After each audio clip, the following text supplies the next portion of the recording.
Hello everyone, welcome to Sanmargaha classes. Let us see question number 26 of chapter Coal and Petroleum. Write the differences between inexhaustible and exhaustible natural resources. Inexhaustible ಮತ್ತೆ exhaustible natural resources difference ಬರೀಲಿಕ್ಕೆ ಕೇಳ್ತಿದ್ದಾರೆ. Okay. Inexhaustible natural resources. These resources are present in unlimited quantity in nature and are not likely to be exhausted by human activities. ಇವು unlimited ಕ್ವಾಂಟಿಟಿಯಲ್ಲಿದೆ ನೇಚರಲ್ಲಿ. ನಾವದನ್ನ use ಮಾಡಿದ ಕಾರಣಕ್ಕೆ ಅದು ಖರ್ಚಾಗೋದಿಲ್ಲ. ಅದನ್ನ ಏನಂತ ಕರೀತಾರೆ? Inexhaustible natural resources. Exhaustible natural resources.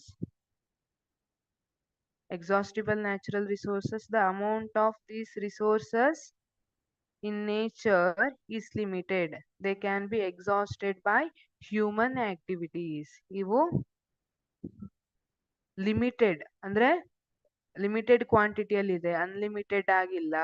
They can be exhausted by human activities. Like unlimited net limited net ತರನೇ.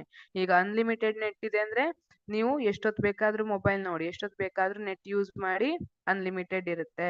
ಆದ್ರೆ ಲಿಮಿಟೆಡ್ ನೆಟ್ ಅಲ್ಲಿ ಏನು, 1 GB ಪರ್ ಡೇ ಇದ್ರೆ 1 GB ಖಾಲಿ ಆದ್ಮೇಲೆ ನಿಮ್ಗೆ ನೆಟ್ ಬರಲ್ಲ, ಹೌದಿಲ್ಲ? ಅದೇ ತರ ಇಲ್ಲಿ ಇನ್ಎಕ್ಸಾಸ್ಟಿಬಲ್ ಅಂಡ್ ಎಕ್ಸಾಸ್ಟಿಬಲ್ ನ್ಯಾಚುರಲ್ ರಿಸೋರ್ಸಸ್. ಎಕ್ಸಾಸ್ಟಿಬಲ್ ಅಂದ್ರೆ ಲಿಮಿಟೆಡ್ ಪ್ಯಾಕ್ ಹಾಕೊಂಡಂಗೆ. ಇಲ್ಲಿ 1 GB ಪರ್ ಡೇ ಅಂದ್ರೆ ದಿನಕ್ಕೆ 1 GB ಮಾತ್ರ ಖರ್ಚು ಮಾಡ್ಬೇಕು. 1 GB ಗಿಂತ ಜಾಸ್ತಿ ಯೂಸ್ ಮಾಡ್ಲಿಕ್ಕೆ ಬರೋದಿಲ್ಲ, ಖರ್ಚಾಗ್ಬಿಡುತ್ತೆ. ಇಲ್ಲಿ ಕೂಡ ಎಕ್ಸಾಸ್ಟಿಬಲ್ ನ್ಯಾಚುರಲ್ ರಿಸೋರ್ಸಸ್ ಏನಿದೆ, ಎಕ್ಸಾಂಪಲ್ಸ್ ಅನ್ನ ನೋಡೋಣ. ಇಲ್ಲಿ ಇನ್ಎಕ್ಸಾಸ್ಟಿಬಲ್ ನ್ಯಾಚುರಲ್ ರಿಸೋರ್ಸಸ್ ಇದ್ರೆ ಸನ್ಲೈಟ್, ಏರ್, ನೀವು ಎಷ್ಟು ಬೇಕಾದ್ರೂ ಯೂಸ್ ಮಾಡಿ, ಅದು ಖರ್ಚಾಗೋದಿಲ್ಲ. ಅದೇ ನೀವು ಎಕ್ಸಾಸ್ಟಿಬಲ್ ನ್ಯಾಚುರಲ್ ರಿಸೋರ್ಸಸ್ ಎಕ್ಸಾಂಪಲ್ ನೋಡಿದ್ರೆ ಫಾರೆಸ್ಟ್, ವೈಲ್ಡ್ ಲೈಫ್, ಮಿನರಲ್ಸ್, ಕೋಲ್, ಪೆಟ್ರೋಲಿಯಂ, ನ್ಯಾಚುರಲ್ ಗ್ಯಾಸ್, ಇವೆಲ್ಲ ಲಿಮಿಟೆಡ್ ಇದೆ. ನಾನ್ ಜಾಸ್ತಿ ಯೂಸ್ ಮಾಡ್ತಾ ಹೋದ್ರೆ ಅದು ಖರ್ಚಾಗ್ತಾ ಹೋಗುತ್ತೆ, ಒನ್ ಟೈಮ್ ಅಲ್ಲಿ ಪೂರ್ತಿ ಖರ್ಚಾಗಿಡಬಹುದು.